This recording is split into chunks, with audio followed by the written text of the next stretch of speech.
Hello friends, welcome to SK knowledge hub, जहां हम पढ़ते हैं जीएस के इंपॉर्टेंट सब्जेक्ट्स के बारे में जो आपको ऑल कॉम्पिटिटिव एग्जाम्स में हेल्प करता है। तो हमारी जो सीरीज़ है वो पॉलिटी की चल रही है और पॉलिटी का ही एक नया और इंटरेस्टिंग चैप्टर लेके आए हैं जिसका नाम है नागरिकता या सिटीजनशिप। नागरिकता है क्या, और इस चैप्टर में हम देखेंगे कि नागरिकता मिलती कैसे है, नागरिकता समाप्त कैसे होती है, इन सारी चीज़ों के बारे में। तो नागरिकता के तौर पे नागरिक जो वर्ड है ये हम रोज़मर्रा की ज़िंदगी में यूज़ करते हैं, और जब भी आप यूज़ करते हैं तो अपने अधिकारों को गिनवाने के लिए ये हम लोग लोकल लैंग्वेज में यूज़ करते हैं, ये मेरा अधिकार है क्योंकि हम यहाँ के नागरिक हैं। तो इससे आपको समझ में आ ही गया है कि नागरिकता के तौर पे, नागरिक शब्द के तौर पे हम जिस स्थान पे रहते हैं वहाँ के अगर नागरिक कहलाते तो वहाँ उस स्थान के हमको काफ़ी सारे अधिकार दिए जाते हैं। तो इस वर्ड से क्लियर हो गया होगा कि नागरिकता का तात्पर्य क्या है। अब ये नागरिकता का प्रावधान लिया कहाँ से गया है, किस देश से लिया गया है? तो नागरिकता का प्रावधान भी ब्रिटेन की देन है, यानी कि जिन अंग्रेज़ों ने यहाँ पे शासन किया तो यहाँ से काफ़ी सारी चीज़ें यहाँ पे दे के गए हैं, तो उनमें से ही एक है नागरिकता का प्रावधान। और ये शब्द, नागरिकता शब्द का यूज़ सबसे पहले किसने किया था? तो अरस्तु ने किया था। और नागरिकता से संबंधित कई सारी चीज़ें हैं, जैसे हम क्या करेंगे, जैसे हमने कहा था कि आर्टिकल्स बहुत ज़्यादा इम्पॉर्टेंट है अगर हम पॉलिटी पढ़ रहे हैं। तो जैसे जैसे भाग जब हमने पढ़ाया था लास्ट के क्लासेस में कि संविधान में कुल 22 जैसे तो 25 भाग थे, लेकिन उनको 22 भागों में मुख्यतः बांटा गया। उन 22 भागों के बारे में हमने पढ़ा था और हमने कहा था कि एक एक भाग करके सारे टॉपिक्स को हम क्लियर करवाएंगे, और जब भाग पढ़ाएंगे तो उससे संबंधित अनुच्छेद भी उसी के अंतर्गत आ जाते हैं। जैसे जब हमने भाग 1 पढ़ाया था जिसमें हमने भारत और उसके राज्यों के बारे में पढ़ा था कि भारत राज्यों का संघ होगा, तो वो भाग 1 में था और अनुच्छेद 1 से 4 तक था। तो अनुच्छेद 1 से 4 आपको याद हो गई होगी और भाग 1 के बारे में भी पता चल गया होगा कि भाग 1 है क्या। तो इस तरीके से जो नागरिकता है वो भारतीय संविधान के भाग 2 में आता है और अनुच्छेद 5 से 11 के अंतर्गत आता है, और इसी 5 से 11 अनुच्छेद के अंतर्गत सारी चीज़ें दी गई हुई हैं और उससे रिलेटेड जितने भी कन्फ्यूजन है वो आपको क्लियर हो जाएंगे। तो एक क्वेश्चन क्लियर हुआ कि जो नागरिकता का प्रावधान है वो ब्रिटेन से लिया गया है। दूसरा सवाल पूछा जाएगा कि नागरिकता शब्द का यूज़ किसने किया सबसे पहले? तो अरस्तु ने किया था। तीसरा सवाल पूछा जाएगा कि भारतीय संविधान में जो नागरिकता है वो किस भाग के अंतर्गत आता है? तो भाग 2 के अंतर्गत। और किस अनुच्छेद के अंतर्गत आता है? तो 5 से 11 अनुच्छेद के अंतर्गत। एक चीज़ और कि नागरिकता से संबंधित अधिनियम बनाया गया और उस अधिनियम में संशोधन भी किए गए। तो उन सारी चीज़ों के बारे में पढ़ेंगे और 2 पार्ट्स में पढ़ेंगे इस चैप्टर को, ताकि ये चैप्टर आपको अच्छे से समझ में आ जाए, क्योंकि इन शॉर्ट अगर हम पढ़ाते तो काफ़ी सारी चीज़ें आपको क्लियर नहीं होंगी। तो सारी चीज़ें क्लियर हो जाए, भले ही 2 क्लास चला जाए, और हमारी क्लास रहती है कि बहुत कम टाइम में बहुत सारे कंटेंट्स प्रोवाइड कराना हमारा इंटेंशन रहता है। तो जैसा कि हमने देखा कि अनुच्छेद 5 से 11 तक आता है, उसके बाद इससे संबंधित अधिनियम बनाया गया। तो भारतीय नागरिकता अधिनियम जो है वो 1955 में बनाया गया, तो इसके बारे में भी हम पढ़ेंगे कि वो आखिर है क्या। उसके बाद देखेंगे कि भारतीय नागरिकता की समाप्ति कैसे होती है, उसके बारे में भी हम जानेंगे। तो आज हम केवल अनुच्छेद 5 से 11 को डिस्कस करेंगे और कल के क्लास में हम नागरिकता अधिनियम 1955 देखेंगे। उसके बाद नागरिकता की समाप्ति कैसे होती है, उन सारी चीज़ों के बारे में पढ़ेंगे। तीसरी चीज़, अगर देखा जाए कि भारतीय नागरिकता की प्रकृति क्या है, प्रकृति यानी कि क्या स्वरूप है भारतीय नागरिकता का, तो भारतीय नागरिकता का जो स्वरूप है वो एकल है, एकल नागरिकता है। एकल नागरिकता से क्या मतलब है? जैसे क्या होता है कि हम एग्जाम्पल ले लेते हैं अमेरिका का। तो अमेरिका में क्या है कि जो अमेरिका पूरे देश में रहने वाले लोग हैं वो अमेरिका के नागरिक कहलाएंगे, और उसका अगर कोई राज्य है तो उसको उस राज्य का नागरिक भी माना जाता है, उसको वहाँ का भी सर्टिफिकेट दिया जाता है कि उस राज्य के नागरिक हैं। ठीक है, तो इस तरीके से वो 2 नागरिकता को फॉलो करता है।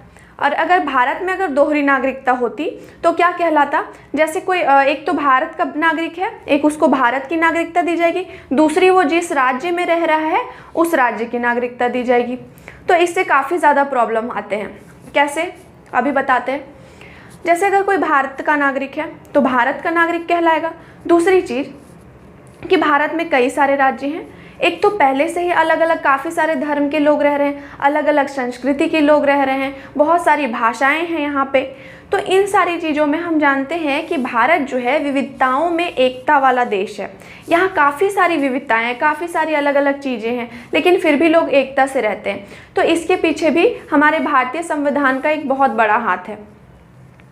क्या होता है कि अगर कोई राज्य है, जैसे एग्जाम्पल ले लेते हैं पश्चिम बंगाल, कोई पश्चिम बंगाल को की नागरिकता दी गई है और कोई झारखंड है तो उसे झारखंड की नागरिकता दी गई है, तो क्या होगा कि झारखंड के लोगों को कुछ अधिकार दिए गए होंगे और जो पश्चिम बंगाल से अगर जो झारखंड आए तो उनको वो अधिकार नहीं मिले। तो क्या होगा कि जो पश्चिम बंगाल से आए हुए हैं और जो झारखंड में पहले से रह रहे हैं तो उन दोनों के साथ भेदभाव होगा। अगर हम किसी दूसरे देश में जाते हैं, यहाँ की नागरिकता हमें है, तो भेदभाव तो होता ही है। तो उसी तरह अगर हम मान के चलिए एक राज्य, अगर हम झारखंड की हमें नागरिकता प्राप्त है और हम अगर दूसरे राज्य जाते हैं, हमें उस राज्य की नागरिकता प्राप्त नहीं है, तो वहाँ जाएंगे तो वहाँ के कुछ अधिकार प्राप्त नहीं होंगे, तो वहाँ के लोगों द्वारा भेदभाव तो होगा।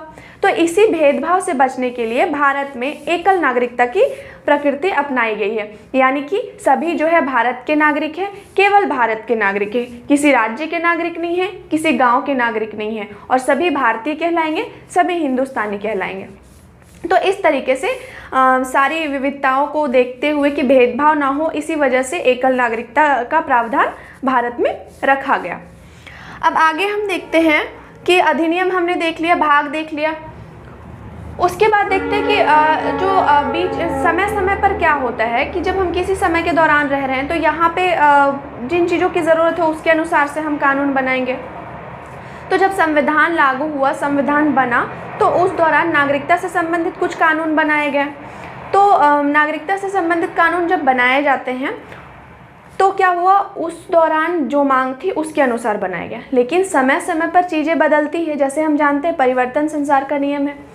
तो जब परिवर्तन करना होता है, कानून बनाना होता है, कुछ नई चीज़ें लानी होती हैं, तो उसका अधिकार किसके पास है? संसद के पास। और संसद के पास के कौन से मंत्रालय के अंतर्गत आता है? गृह मंत्रालय। तो ये बात आप ध्यान रखें कि हमेशा नागरिकता से संबंधित जो कानून है वो गृह मंत्रालय के अंतर्गत आएगा। ये चीज़ें आपको क्लियर हो गई होंगी।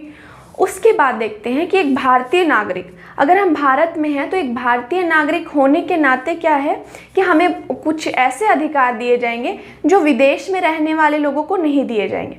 अब भारत में कितने प्रकार के, 2 प्रकार के लोग हो सकते हैं ना, या तो एक तो देशी या तो विदेशी। देशी वो लोग कहलाएंगे जो भारतीय नागरिक है, विदेशी वो लोग कहलाएंगे जो विदेश से आए हुए हैं। तो इस तरीके से तो हमें बहुत सारे ऐसे अधिकार दिए गए हैं जो उन्हें नहीं दिए गए। क्या जो विदेश से घूमने आते हैं, फॉरेनर्स आते हैं, क्या उनको वो राइट्स है जो हमें हैं? नहीं ना। तो उसी प्रकार से तो कौन कौन से अधिकार दिए हैं, आइए हम उनके बारे में चर्चा करते हैं। भारतीय नागरिक के अधिकार, अनुच्छेद 15। अनुच्छेद 15 के अधिकार, अनुच्छेद 15 क्या कहता है कि भारत में किसी को भी जाति, धर्म, लिंग के आधार पे जो है भेदभाव करना वर्जित है। किसी को किसी की जाति के नाम से कि कास्टिज्म की ये ऊंची जाति, ये नीची जाति है, तो इस आधार पे भेदभाव करना इलीगल है। दूसरी चीज़, धर्म के आधार पे, हिंदू, मुस्लिम, सिख, ईसाई, इसके आधार पर अगर हम किसी के साथ भेदभाव करते हैं तो ये भी वर्जित है। लिंग, कोई लड़का है या लड़की है, इस आधार पे भेदभाव करना वर्जित है। आर्थिक स्थिति देखा जाए तो उसके आधार पर भी, यानी कि सभी को एक समान भाव से देखना है। तो ये अनुच्छेद 15 कहता है। अनुच्छेद, और ये अधिकार किसे दिया गया है? भारतीय नागरिकों को। दूसरी चीज़ जो विदेशियों को नहीं दिया गया है, विदेशियों को।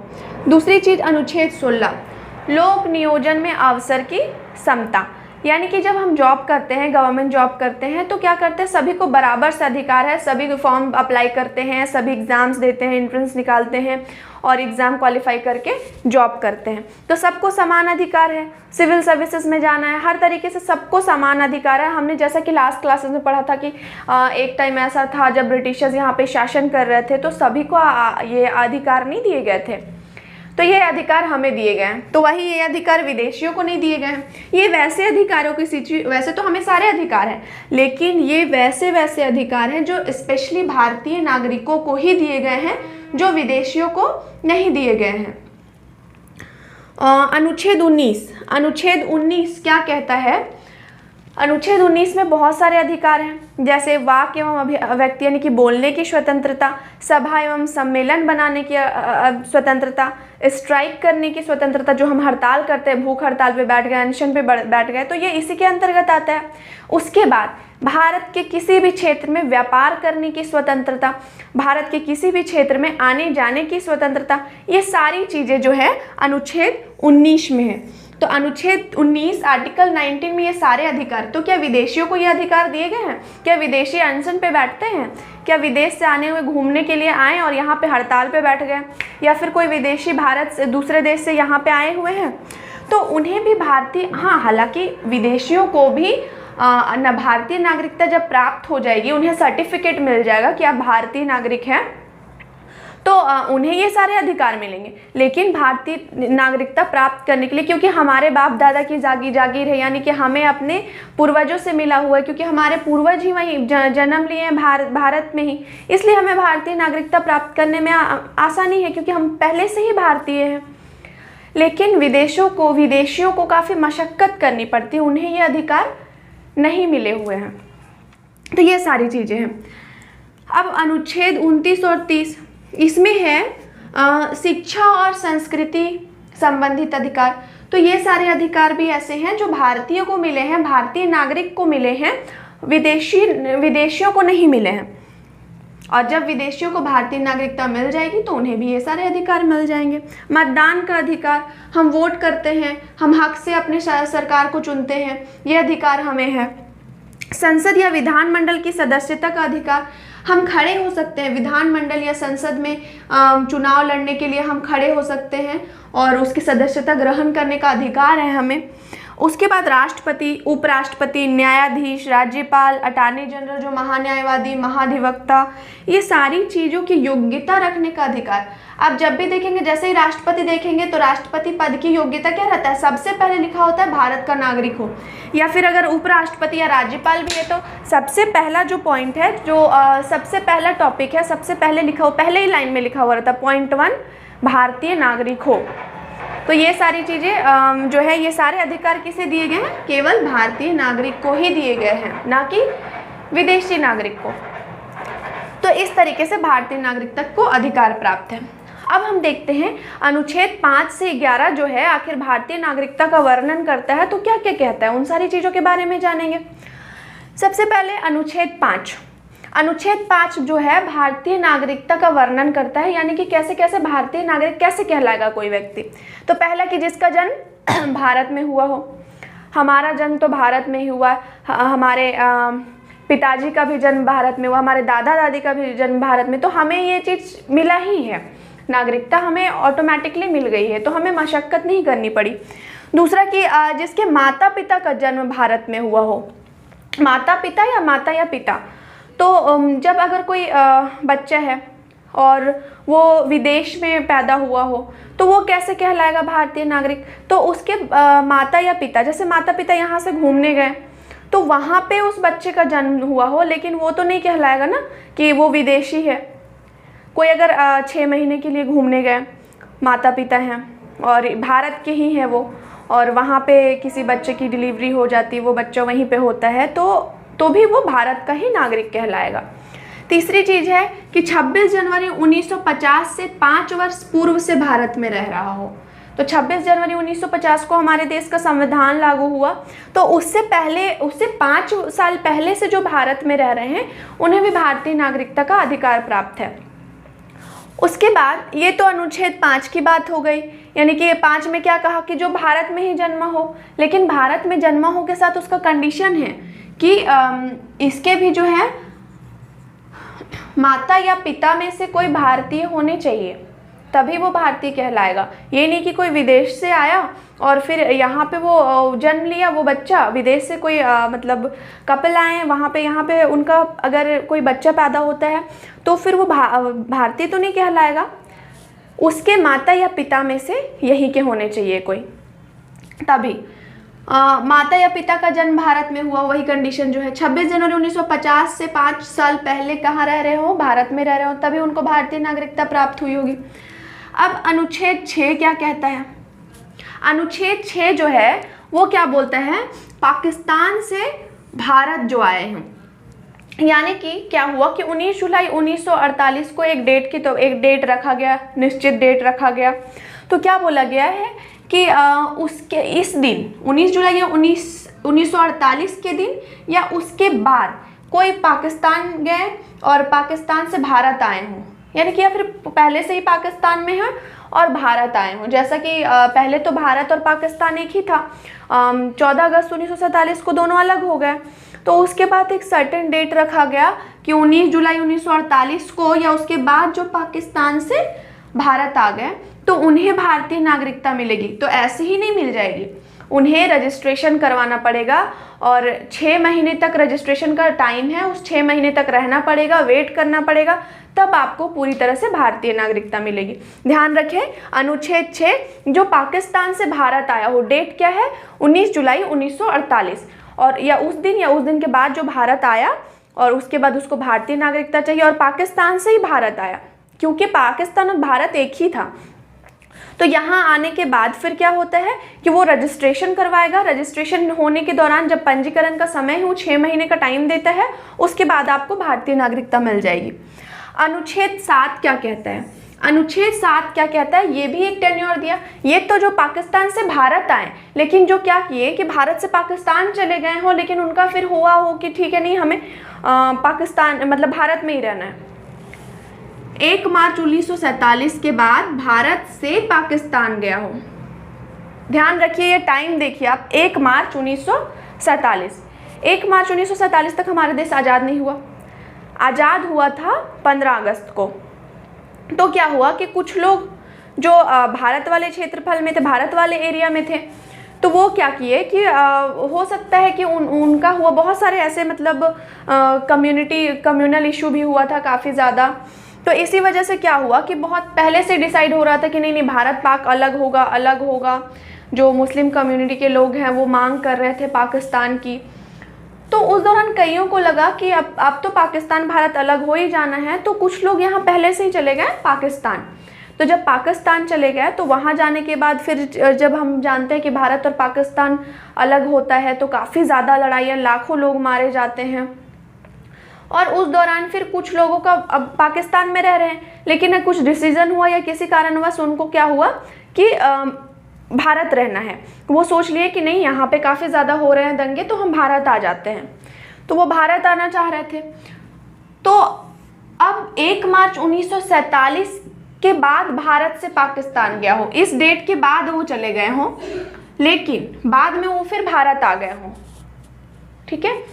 तो बाद में जब भारत आ गए तो वो क्या करेंगे, वो भी भारतीय नागरिक कहलाएंगे, लेकिन फिर वही कंडीशन 6 महीने का जो है रजिस्ट्रेशन करवाना होगा। ध्यान रहे 1 मार्च 1947 के बाद भारत से पाकिस्तान गए हों लेकिन वापस से भारत आ गए हों तो वो भी 6 महीने का रजिस्ट्रेशन करवाएंगे, 6 महीने का टाइम दिया जाएगा उनको, फिर वो उनको भारतीय नागरिकता प्राप्त हो जाएगी। अनुच्छेद 8 ये क्या करते हैं कि भारत के बाहर रहने वाले लोग, यानी कि जो भारत के ही हैं लेकिन भारत के बाहर रहने वाले लोग हैं, उनको भारतीय नागरिकता प्रदान किया जाएगा जिनके माता या पिता, दादा या दादी का जन्म भारत में हुआ। तो एक तरह से बोल सकते हैं एनआरआई या फिर कोई भी, अगर कोई बच्चा ही है, कोई स्टूडेंट है, वो पढ़ने के लिए गया बाहर, ठीक है, बाहर गया और काफ़ी टाइम से वहीं रह रहा है, उसकी जॉब भी वहीं हुई है और काफ़ी समय से वहीं रह रहा है, लेकिन उसके मम्मी या पापा भारत के हैं या तो फिर उसके मम्मी पापा भी वहीं बस गए हों, तो उसके दादा या दादी तो भारत के होने चाहिए, तब फिर उसको क्या मिलेगा, उसे भारत की नागरिकता मिलेगी। यानी कि एक तरह से बोल सकते हैं कि भारतीय मूल का ही हो और विदेश चला गया हो, भारतीय मूल का, उसकी दादा दादी या दादी, मम्मी पापा या मम्मी या पापा, दोनों में से एक या फिर दोनों, तो भारतीय हो और फिर वो रह रहा हो विदेश में, तो उसे भी भारतीय नागरिकता मिलेगी। और किस किस कारणों से मिलेगी, क्या क्या रूल एंड रेगुलेशन है, उसके भी प्रावधान है, सारी चीज़ों के बारे में हम पढ़ाएंगे आपको। ये केवल वो अनुच्छेद जिस चीज़ का जिक्र करता है उस टॉपिक के बारे में हम आपको पढ़ा रहे हैं। अनुच्छेद 9 से 9 यानी कि भारतीय नागरिकता नहीं मिलेगी। तो अगर जो स्वेच्छा से अपनी मनमर्जी से कहीं विदेश गए, वहीं बस गए, काफ़ी सालों से वहीं रह रहे हैं और उन्हें वहीं की नागरिकता मिली हुई है, उन्होंने वहाँ की नागरिकता किसी तरह ले ली, तो जैसे ही वो वहाँ की नागरिकता लेते हैं, यहाँ की नागरिकता उनकी ख़त्म हो जाती। हालांकि कुछ कुछ कंडीशन में, हर चीज़ का एक्सेप्शन होता है, तो कुछ कुछ कंडीशन में किसी किसी को क्या किया गया, दोनों देशों की नागरिकता प्राप्त है, लेकिन वो लोग स्पेशल लोग ही हैं। तो सीधा अनुच्छेद 9 नो, यानी कि अगर आप दूसरे देश के नागरिक बन जाते हैं अपनी इच्छा से, तो आपकी ऑटोमेटिकली भारत की नागरिकता खत्म। अनुच्छेद 10 क्या कहता है कि भारतीय नागरिकता बने रहने के प्रावधान, यानी कि आपकी भारतीय नागरिकता बनी रहेगी, लेकिन कुछ कुछ कारणों से अगर आप कुछ ऐसी चीज़ें कर देते हैं जो भारतीय नागरिकता के नियमों का उल्लंघन है, तो उस आधार पर आपकी भारतीय नागरिकता समाप्त होगी। लेकिन भारतीय नागरिकता क्या क्या आप करेंगे, कि कैसे रहेंगे कि आपकी भारतीय नागरिकता बनी रहेगी, उन सारी चीज़ों के प्रावधान है अनुच्छेद 10 में। उसके बाद अनुच्छेद 11 क्या कहता है कि समय समय पर संसद नागरिकता संबंधी कानून बनाएगी, यानी कि संसद को अधिकार है, जैसे ज़रूरत पड़ी कि नागरिकता कानून में संशोधन करना है या नागरिकता संबंधित कुछ नया अधिकार बनाना है, तो संसद बनाएगी। संसद के अंतर्गत भी अगर मंत्रालय पूछा जाए तो गृह मंत्रालय। तो अनुच्छेद 5 क्या कहता है, भारतीय नागरिकता का वर्णन। भारतीय नागरिक कब होगा, जिसका जन्म भारत में हुआ हो, लेकिन माता या पिता का जन्म, जिसका जन्म भारत में हुआ हो, और उसके बाद उनमें से भी एक कंडीशन है कि माता या पिता का जन्म भी भारत में हुआ है, वो भारतीय नागरिक हो। तीसरी चीज़ की 26 जनवरी 1950 से 5 साल पहले जो है वो भारत में रह रहा हो, तब उसे भारतीय नागरिकता प्राप्त होगी। अनुच्छेद 6 क्या कहता है, 19 जुलाई 1948 को या उसके बाद कोई व्यक्ति पाकिस्तान से भारत आया हो तो 6 महीने उसको रजिस्ट्रेशन का टाइमिंग दिया जाता है और उसके बाद फिर उसको भारतीय नागरिकता मिल जाती है। अनुच्छेद 7 बोलता है कि 1 मार्च 1947 के बाद वो क्या किया हो कि पाकिस्तान गया हो, लेकिन फिर बाद में भारत आया हो, तो फिर उसके लिए भी वही रूल लागू होता है कि 6 माह बाद, मतलब पंजीकृत उसका रजिस्ट्रेशन होता है, 6 महीने का टाइम लगता है और उसको भारतीय नागरिकता मिल जाती है। अनुच्छेद 8, भारत के बाहर रहने वाले को भारतीय नागरिकता प्राप्त होगी तभी जब उसके माता या पिता दादा दादी या दादा दादी में से कोई एक भारतीय नागरिक हो। अनुच्छेद 9 कहता है कि अगर कोई व्यक्ति स्वेच्छा से किसी दूसरे देश की नागरिकता स्वीकार कर लेता है तो ऑटोमेटिकली उसकी भारतीय नागरिकता खत्म।